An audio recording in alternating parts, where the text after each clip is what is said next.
Hello, मैं हूँ विनय कुमार गुप्ता। आप सभी का स्वागत है हमारे YouTube channel point to be noted में। आज का टॉपिक है मनोविज्ञान। वैसे मनोविज्ञान शब्द से ही पता चलता है कि इसमें मन का अध्ययन किया जाता है। इसमें मनुष्य के मन को जाना जाता है, विश्लेषण किया जाता है, उसके आधार पर उनका व्याख्या किया जाता है। बहुत सारे ऐसे मनोवैज्ञानिक हुए हैं जो अपने अलग अलग तरीके से इसका खंडन करते हैं कि साइकोलॉजी का या मनोविज्ञान का अर्थ क्या होता है।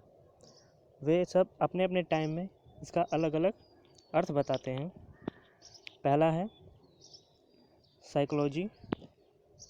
वैसे साइकोलॉजी जो है वो ग्रीक भाषा का एक शब्द है। ग्रीक भाषा से लिया गया शब्द है एक साइकोलॉजी। ये दो शब्दों से मिलकर बना हुआ है, साइको और लोगस से। साइको का अर्थ हुआ आत्मा और लोगस का अर्थ हुआ अध्ययन, अर्थात आत्मा का अध्ययन किया जाता है इसमें।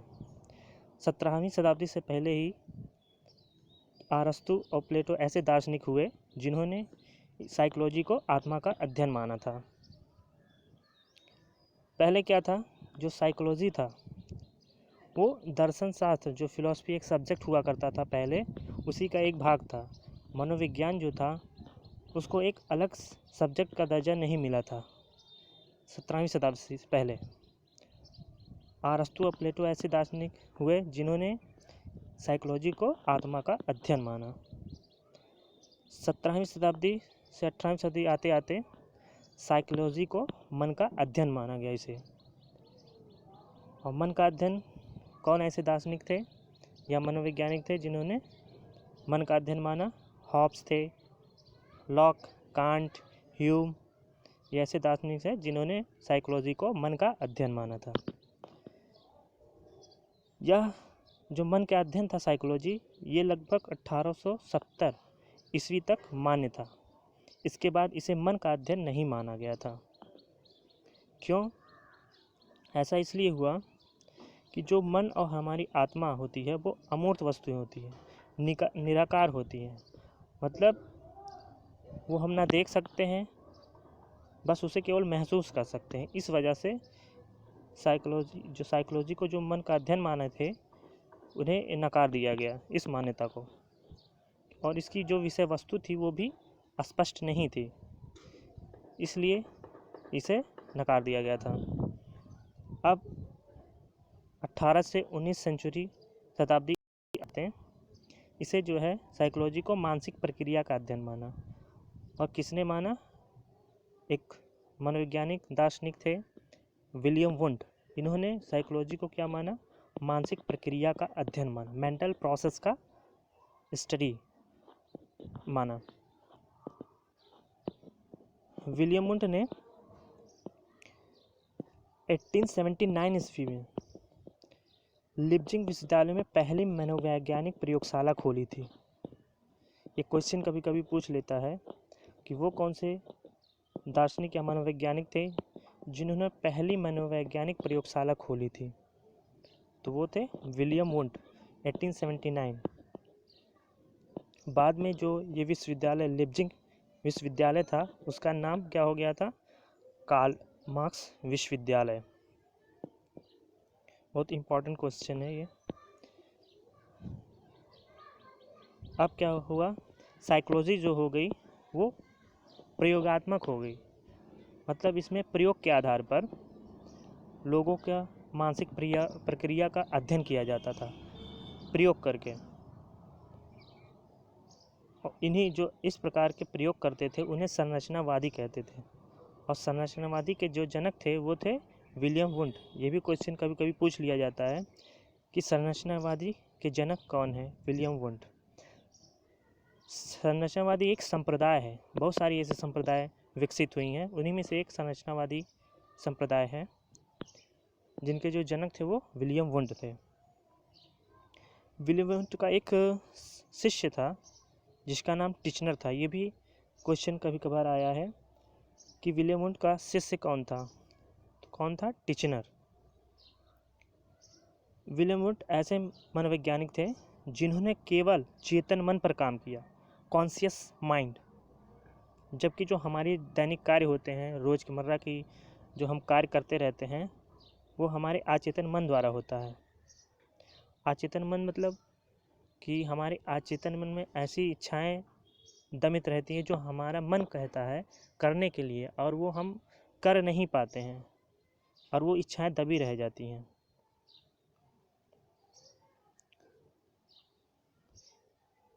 अब इनका विचार जो है, इनके विचार को भी नकार दिया गया था।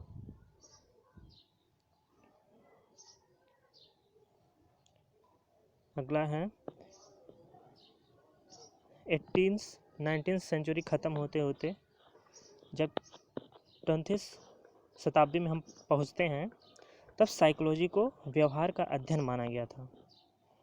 वर्तमान समय में यही मान्य भी है कि साइकोलॉजी को व्यवहार का अध्ययन मानते हैं। एक संप्रदाय था व्यवहारवादी। तो व्यवहारवादी के जनक कौन थे? जे.बी. वाटसन। ये भी क्वेश्चन बहुत बार आया हुआ है कि व्यवहारवादी के जनक कौन है? जे.बी. वाटसन। एक कथन है, मनोविज्ञान व्यवहार तथा मानसिक क्रियाओं का अध्ययन है। किसने कहा था? हिलगार्ड व एटिक्सन ने। अब देखते हैं व्यवहार के अध्ययन में क्या स्टडी किया जाता है, इसमें क्या, क्यों, कैसे का अध्ययन किया जाता है। मतलब कोई तथ्य अगर है साइकोलॉजी में, तो वह क्या है, क्यों है, कैसे हुआ, इन सब चीज़ों का अध्ययन व्यवहार के अंतर्गत आता है। और वर्तमान में इसी को मान्यता मिली है कि साइकोलॉजी जो है एक प्रकार का व्यवहार का अध्ययन है। मनुष्य के व्यवहारों का अध्ययन किया जाता है, और व्यवहारों के अध्ययन के आधार पे ही उनकी व्याख्या की जाती है, स्पष्टीकरण की जाती है, और भविष्यवाणी की जाती है कि यह व्यक्ति ऐसा हो सकता है। वुडवर्थ व्यवहारवादी विचारक थे। वुडवर्थ कौन थे? एक प्रकार के व्यवहारवादी विचारक थे। अब हम मनोविज्ञान के प्रमुख लक्ष्य की बात करते हैं। तो इसमें पहला है वर्णन तथा मापन, डिस्क्रिप्शन एंड मेजरमेंट। इसमें क्या होता है? व्यक्ति के प्रकृति का अध्ययन किया जाता है। मतलब व्यक्ति कैसा है, क्या है, क्यों ऐसा व्यवहार कर रहा है, इन सब चीज़ों का अध्ययन किया जाता है। दूसरा है पूर्वानुमान तथा नियंत्रण, प्रेडिक्शन एंड कंट्रोल। इसमें क्या है कि भविष्यवाणी की जाती है। जब मनुष्य के नेचर या प्रकृति की अध्ययन किया जाता है कि वो उसका व्यवहार कैसा है, उसके व्यवहार का अध्ययन करने के बाद ये भविष्यवाणी की जाती है कि वह व्यक्ति जो है क्या कर सकता है और क्या नहीं कर सकता है। तीसरा है व्याख्या और स्पष्टीकरण, एक्सप्लेनेशन और इंटरप्रिटेशन। इसमें जो है व्यवहार की व्याख्या की जाती है। व्यक्ति का व्यवहार कैसा है उसको एक्सप्लेन किया जाता है। फिर उस व्याख्या के आधार पर उसका रिज़ल्ट बताया जाता है। उसके व्यवहार को बताया जाता है कि वो आगे चल के क्या कैसे कर सकता है, या कैसे अपने आप को उस प्रकृति के आधार, अपने नेचर के आधार पर अपने आप को कैसे ढाल सकता है। धन्यवाद। ये वीडियो आपको कैसी लगी? अगर वीडियो आपको अच्छी लगी तो लाइक करिए, शेयर किए, और मेरे चैनल को सब्सक्राइब करें। इस वीडियो का PDF प्राप्त करने के लिए आप डिस्क्रिप्शन बॉक्स में जाके वहाँ से ये वीडियो PDF डाउनलोड कर सकते हैं। धन्यवाद।